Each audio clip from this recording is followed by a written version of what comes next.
Hello, in this video we are working through example 14, which has to do with calculating probabilities with the geometric distribution.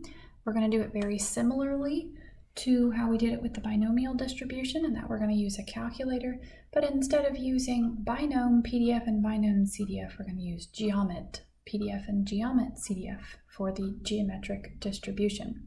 So in example 14, we go to the store to buy a new laptop, and you believe that there is an 8% chance that any given machine you buy will be dead in the box, thereby necessitating a trip back to the store.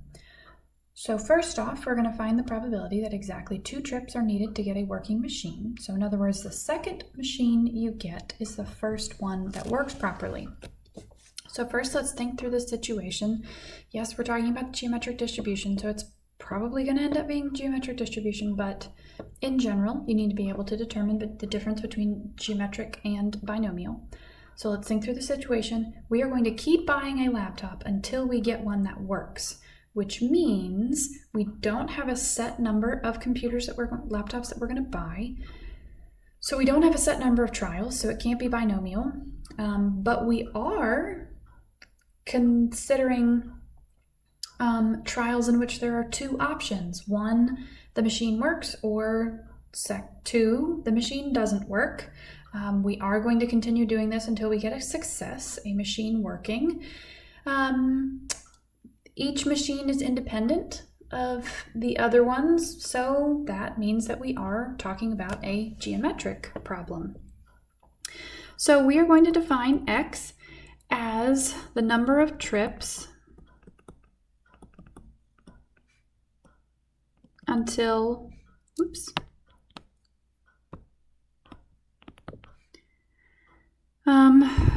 we get a working machine.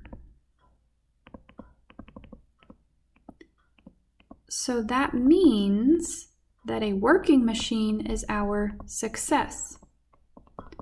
So then the probability of success is the probability of a working machine. There's an 8% chance that the machine will not be working, which means there's a 92% chance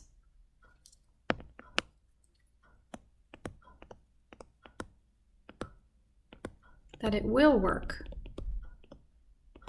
So the probability of success then is 0.92.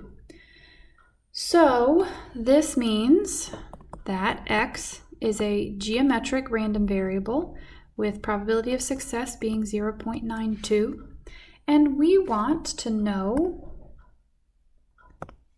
the probability that exactly 2 trips are needed. So this means that we want the probability that x is equal to 2. We are going to use Geomet PDF, since it's exactly 2, 0.92, 2 in our calculator, and I will switch over to that to get that. So we want second variables to bring us to the distribution. We need to scroll all the way down to Geomet. Enter. P is 0.92. The x value is 2. We're going to paste that into our screen and then enter again to execute it, and we get 0.0736. So this is equal to 0.0736 if we round to 4 decimal places. And that is what we need for part A. In part B, find the probability that 2 or fewer trips to the store are needed. So 2 or fewer means less than or equal to 2. So we need the probability that x is less than or equal to 2. Now we are still going to use Geomet in our calculators, but we're going to use Geomet CDF. Still 0.92 and 2. And if we switch over to the calculator, we will use this, and just to show you, you can actually press up to go around instead of down, because Geomet CDF is actually the last option. So we want Geomet CDF. The p-value is 0.92.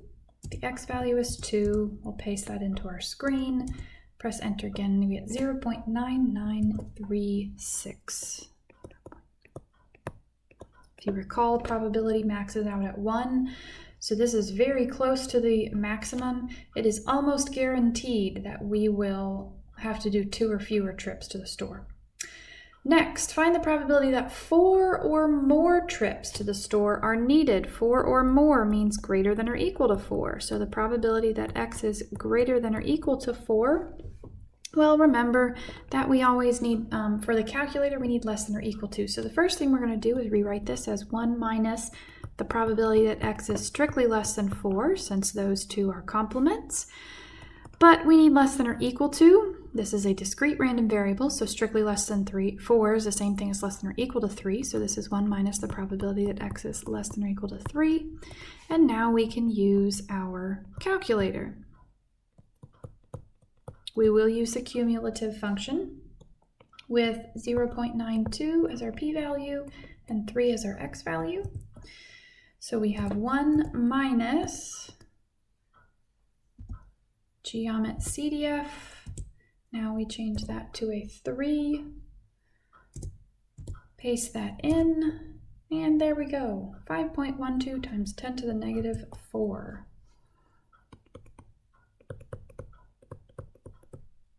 So technically possible, but extremely unlikely because it is so small.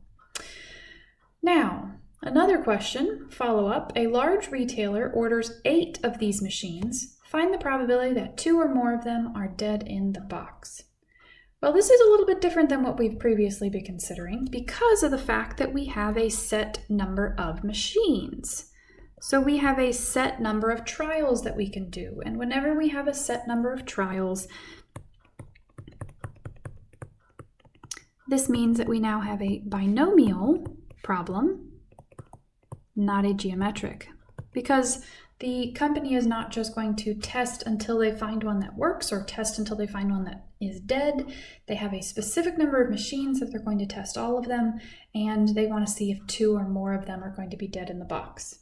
Okay, so this means then that our random variable now is going to be the number of dead machines, since that's what we are focusing on, how many of them are dead in the box. N is equal to 8. The probability of a dead machine is 0.08, so that's our probability of success, P. The probability of a working machine, which is the failure in this case, is going to be 0.92. So this means that we have x is a binomial random variable with n equals 8 and p equaling 0.08. We want the probability that 2 or more are dead in the box. 2 or more. So the probability that x is bigger than or equal to 2, we rewrite as 1 minus the probability that x is strictly less than 2, which is equal to 1 minus the probability that x is less than or equal to 1.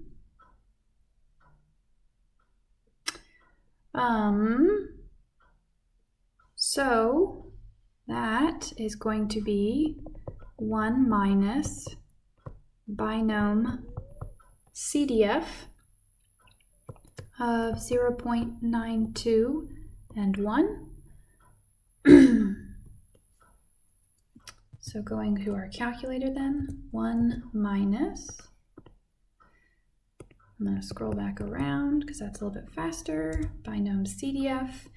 We have 8 trials, 0.08 here, and 1 there, paste it in, and we get 0.1298.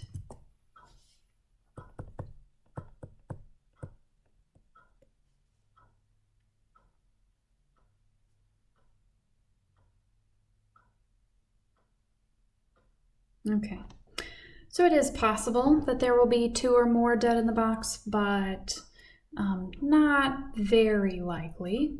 More likely than having to do more than 4 trips to the store, but still not, I don't know, very large there. Okay, so this does wrap up example 14.